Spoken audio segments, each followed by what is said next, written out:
بسم الله الرحمن الرحيم. السلام عليكم ورحمة الله وبركاته. صلى الله على سيدنا ومولانا سيدنا رسول الله صلى الله عليه وسلم،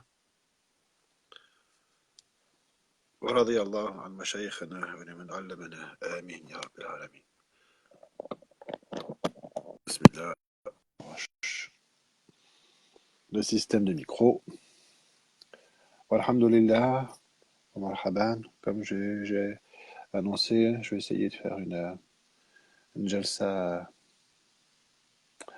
en dehors d'une annonce pour voir ce que ça donne.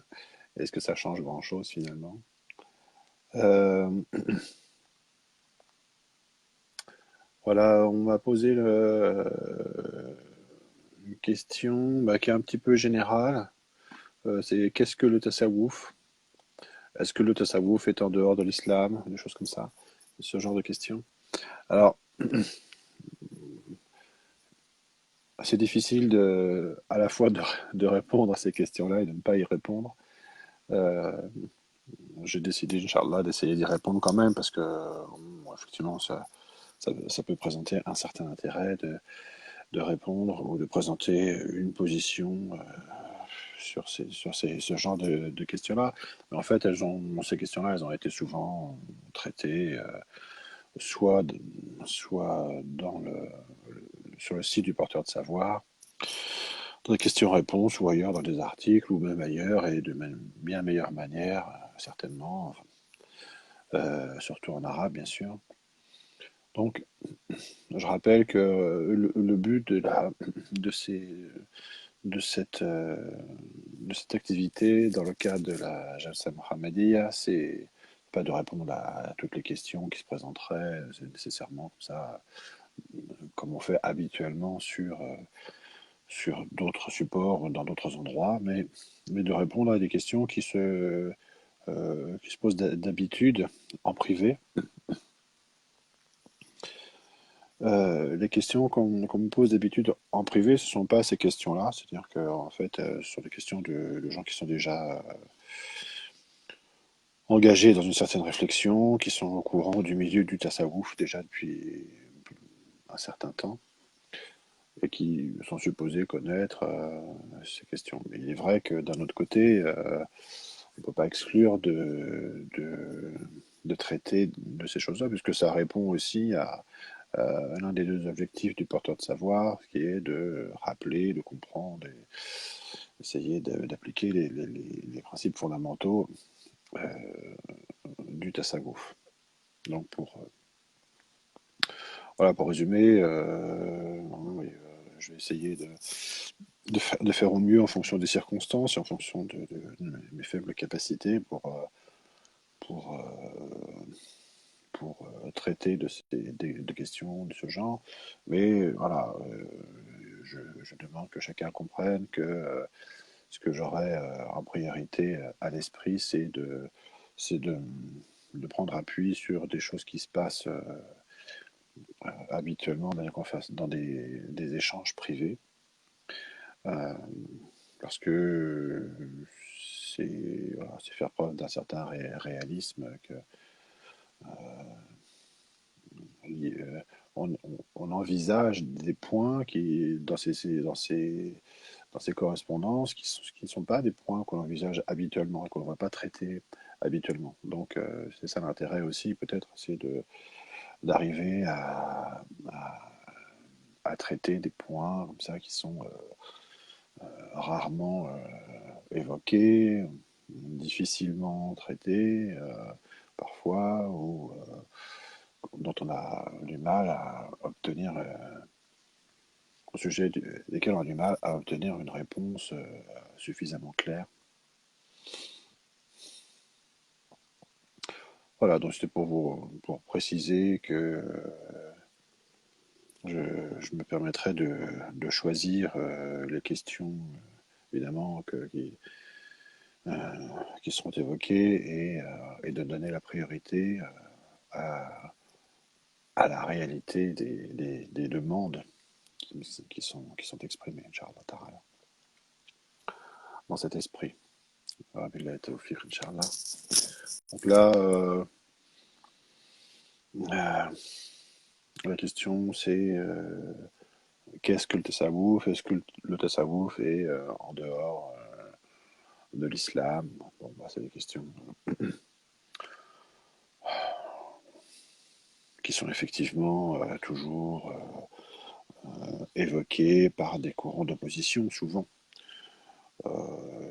Je dois préciser aussi maintenant que j'ai pas l'intention non plus de trop passer de temps à répondre à des des objections qui sont faites et refaites et surfaites et qui envahissent les conversations d'une manière presque insupportable réellement quand ça aboutit à oublier ce qui est assez important, ou ne pas évoquer les choses qui sont importantes réellement.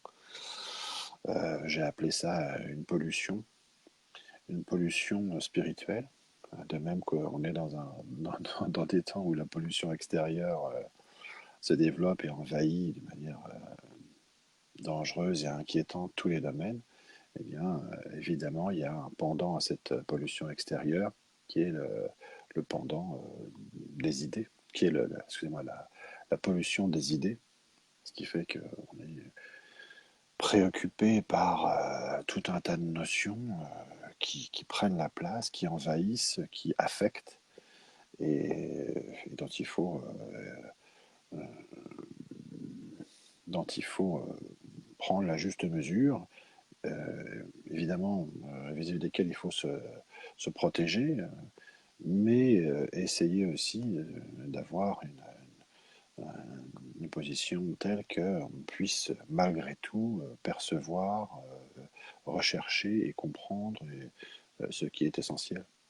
Il ne faut pas que cette pollution opacifie, voile les choses les plus importantes et, et,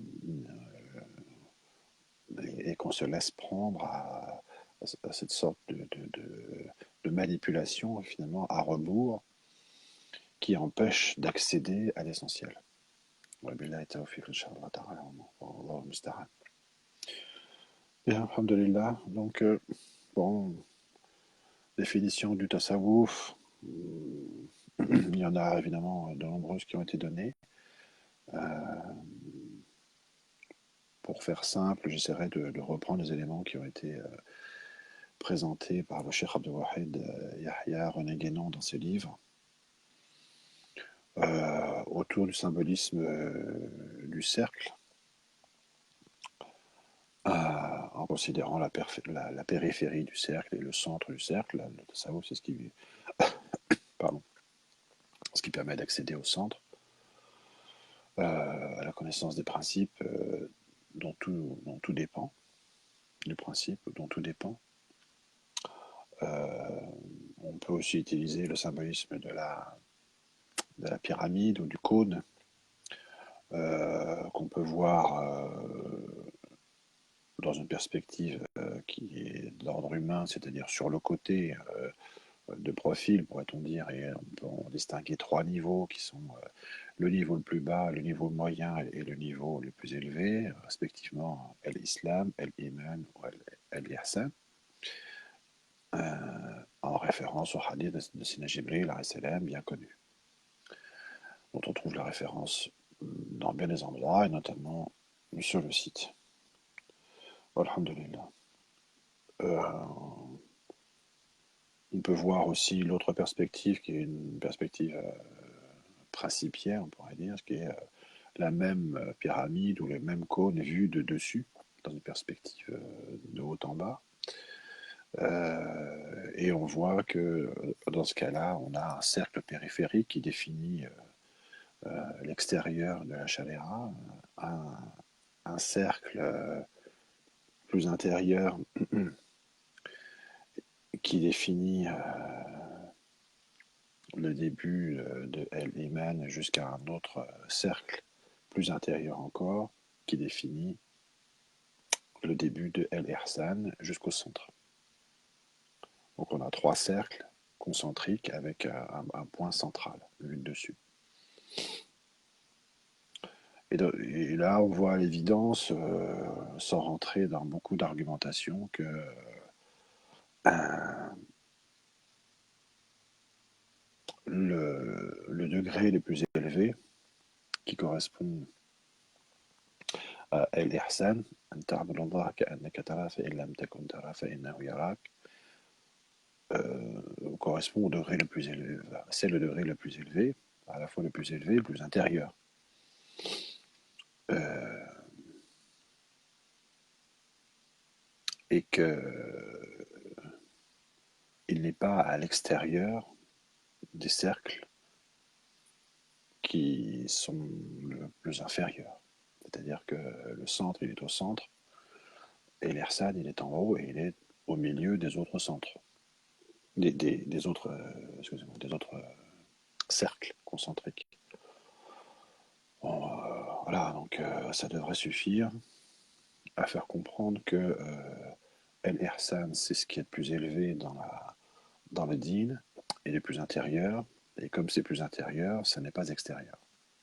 C'est un peu, c'est un peu simple à dire comme ça, mais je veux dire, bon, je pense que ça va suffire, et ça devrait suffire en réalité à faire comprendre aux gens, avec des notions comme ça qui sont assez simples, assez évidentes, que, qu'il ne faut pas renverser les choses. Quelle est la pyramide qui a été construite avec un sommet à l'extérieur, qui serait à l'extérieur, ou un sommet qui serait à sa base? C'est stupide. Et ça ne peut intéresser que les gens qui ont oublié ce que c'est, qui ont oublié toute notion de hiérarchie, qui sont empêtrés dans des illusions égalitaristes, et qui n'ont pas la capacité ou la compréhension d'une hiérarchisation de différents niveaux.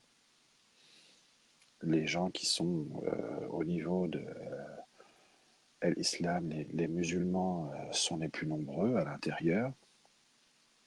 Ensuite, les gens qui ont un degré de foi sont moins nombreux que les musulmans. Donc il y a parmi les musulmans les gens qui n'ont pas une foi complète.